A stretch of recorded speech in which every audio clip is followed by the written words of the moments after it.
വിശദാംശങ്ങളിലേക്ക് പോകാം. സംസ്ഥാനത്ത് ട്രെയിൻ യാത്രയ്ക്ക് തടസ്സം. എറണാകുളം നോർത്തിനും ആലുവ സ്റ്റേഷനും ഇടയിൽ വൈദ്യുതി തകരാർ. ട്രെയിനുകൾ മണിക്കൂറുകളായി പിടിച്ചിട്ടിരിക്കുന്നു. വിവരങ്ങൾ എബി തോമസ് നൽകും. എബി, എന്താണ് സംഭവിച്ചത്? ട്രെയിനുകൾ മണിക്കൂറായി വൈകുന്നു, വൈദ്യുതി തടസ്സം എന്ന് അറിയുന്നു. എന്തൊക്കെയാണ് പൂർണ്ണ വിവരങ്ങൾ?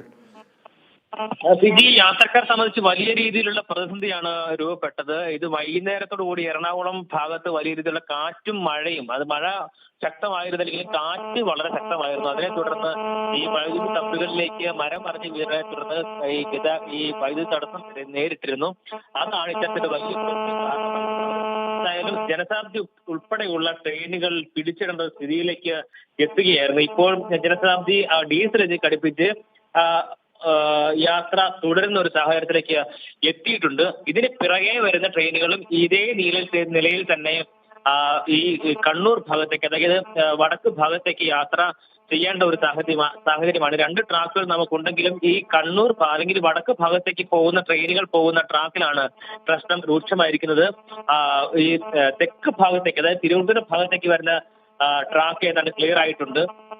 വളരെ മണിക്കൂറുകളായി തന്നെ ഇത്തരത്തിലൊരു വലിയ രീതിയിലുള്ള പ്രതിസന്ധി നിലനിൽക്കുന്ന ഒരു സാഹചര്യം കൂടിയായിരുന്നു. എന്തായാലും ഈ ട്രെയിനിൽ ജനശതാബ്ദി നമ്മളിപ്പോൾ പറയുന്ന ഘട്ടത്തിൽ അത് ഏതാണ്ട് കോഴിക്കോട് പിന്നിട്ട് പോകേണ്ട ഒരു സമയമാണ്. പക്ഷെ ആ സമയത്ത് പോലും കൊച്ചി അല്ലെങ്കിൽ എറണാകുളം കടന്നു പോകാൻ കഴിയാത്ത ഒരു സ്ഥിതിയാണുള്ളത്. ഇതിൽ കുട്ടികൾ ഉൾപ്പെടെ, അതായത് പിഞ്ചു കുഞ്ഞുങ്ങൾ ഉൾപ്പെടെ യാത്രക്കാരുടെ അത്തരത്തിലുള്ള യാത്രക്കാർ തന്നെയാണ് ഇതിനകത്തുള്ളത്. നമ്മൾക്ക് ഇവിടെ നിന്ന് ദൃശ്യങ്ങളിൽ നിന്നും കാണാൻ കഴിഞ്ഞ ഒരു കാര്യം എന്ന് പറയുന്നത് ഈ കുട്ടികളെയും കൊണ്ട് പുറത്തു പോലും ഇറങ്ങി നിൽക്കേണ്ട ഒരു സാഹചര്യമാണ്.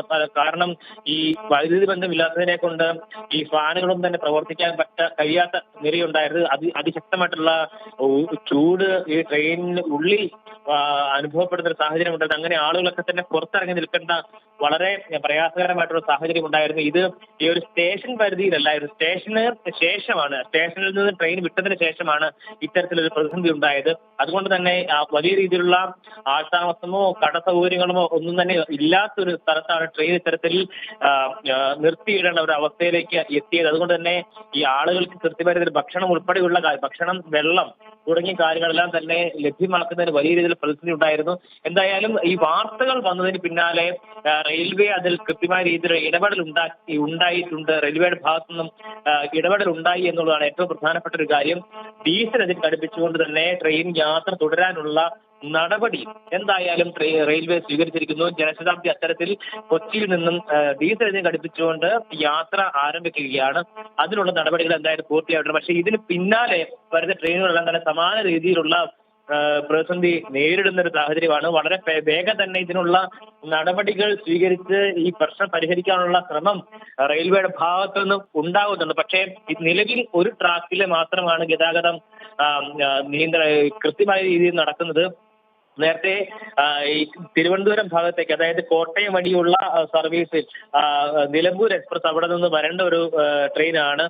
ആ നിലയ്ക്ക് ഉള്ള ട്രെയിനുകൾ ഉൾപ്പെടെ, വൈകുന്നേരം വരേണ്ട ട്രെയിനുകൾ ഉൾപ്പെടെ ഈ ഇത്തരത്തിൽ ഒരുപാട് ലേറ്റ് ആകുന്ന ഒരു സാഹചര്യം കൊണ്ടാണ്. എന്തായാലും അതിനൊക്കെയുള്ള ഒരു പരിഹാരം റെയിൽവേയുടെ ഭാഗത്തുനിന്ന് ഉണ്ടാകുന്നുണ്ട് എന്നാണ് നമുക്ക് മനസ്സിലാകുന്നത്.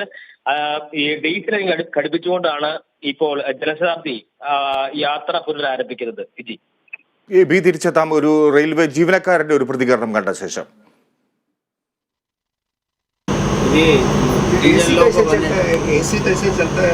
एसी तो ये अल्टरनेटर सिस्टम है ना, अल्टरनेटर नीचे सेल है, अल्टरनेटर है, वो गाड़ी चलेगा, सेल चार्ज आएगा, फिर उससे सप्लाई आएगा। अभी ऐसे ही खड़ा रहा तो ये भी बंद करना पड़ेगा एसी भी। कितनी देर एसी चलेगा? अभी 1-2 घंटे चल सकता है, इससे ज़्यादा फिर अब 2 घंटे हो गए ना? हाँ, 2 से भी ज़्यादा हो गया, अभी 2 से भी ज़्यादा हो गया। ഇപ്പോൾ ഒരു ട്രെയിൻ യാത്രക്കാരൻ സുരേഷ് നമ്മോടൊപ്പം ചേരുകയാണ്. സുരേഷ്, ഏത് ട്രെയിനിലാണ് യാത്ര ചെയ്യുന്നത്? ഇപ്പോൾ എവിടെ എത്തി? എങ്ങനെയാണ് ഈ ഗതാഗത തടസ്സം ഉണ്ടായതെന്നാണ് താങ്കൾ മനസ്സിലാക്കുന്നത്? അതായത് എറണാകുളം കഴിഞ്ഞിട്ട് എടപ്പള്ളി ഭാഗത്താണ് ട്രെയിൻ പിടിച്ചിരിക്കുന്നുണ്ടായത്. അപ്പോൾ ഇലക്ട്രിക്കൽ സെക്ഷനിലെന്തോ തകരാറ് സംഭവിച്ചു എന്നാണ് അറിയാൻ കഴിഞ്ഞത്.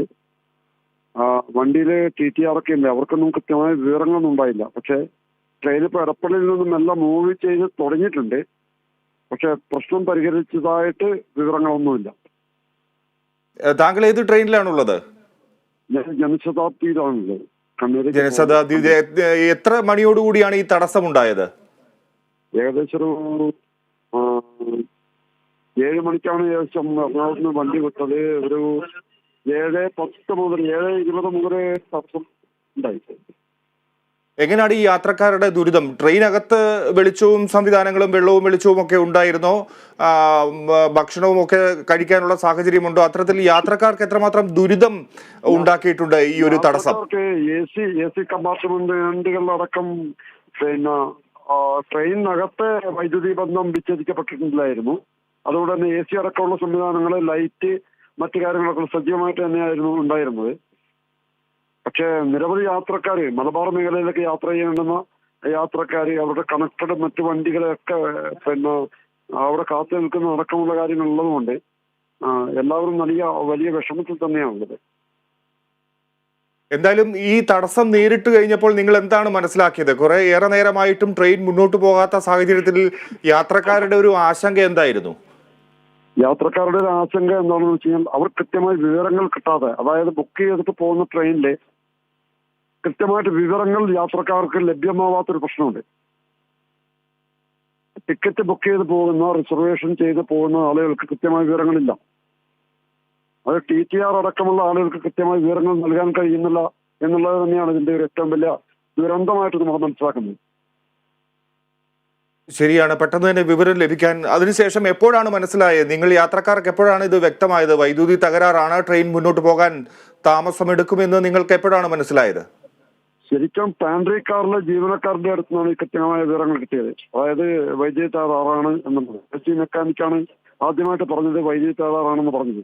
അത്രപോലും റെയിൽവേയിലുള്ള മറ്റാളുകൾക്ക് ആ വിവരങ്ങൾ തരാനോ യാത്രക്കാരെ ഈ വിവരങ്ങൾ ധരിപ്പിക്കാനോ കഴിഞ്ഞിട്ടില്ല. താങ്കൾ എങ്ങോട്ടാണ് യാത്ര ചെയ്യുന്നത്? ഞാൻ കണ്ണൂർ ഭാഗത്തേക്കാണ് യാത്ര ചെയ്യുന്നത്. ഓക്കെ, എപ്പോൾ ഇനിയും അവിടെ എപ്പോൾ എത്തേണ്ട ട്രെയിനാണ്? താങ്കൾ എപ്പോൾ കണ്ണൂരിൽ എത്തുമെന്നാണ് കരുതുന്നത്?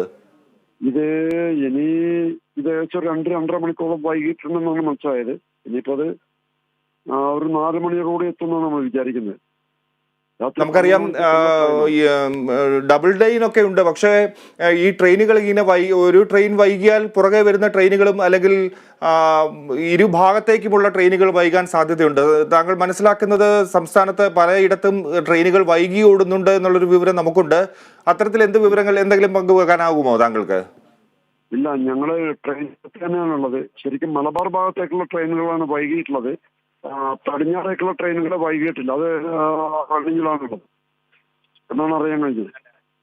ശരി സുരേഷ്, എന്തായാലും സുഗമമായ യാത്ര ഇനി ഉണ്ടാകുമെന്ന് കരുതുകയാണ്. താങ്കൾ കണ്ണൂരിലേക്കുള്ള യാത്രക്കാരനാണ്. വൈകിയെങ്കിലും സുരക്ഷിതമായി അവിടെ എത്തട്ടെ എന്ന് ആശംസിക്കുന്നു സുരേഷ്. വളരെ നന്ദി. എബിയിലേക്ക് തിരികെ പോകുന്നു. എബി ഒരു യാത്രക്കാരാണ് നമ്മളോട് സംസാരിച്ചത്. എന്തായാലും ഒരു 7:10 കൂടിയാണ് ഈ ഒരു തടസ്സമുണ്ടായത് എന്ന് പറയുന്നു. ഒരു ലൈനിൽ പ്രശ്നങ്ങളില്ല. ഒരു വടക്കോട്ടുള്ള ഭാഗത്തേക്കുള്ള ട്രെയിനുകളാണ് കൂടുതൽ വൈകുന്നത്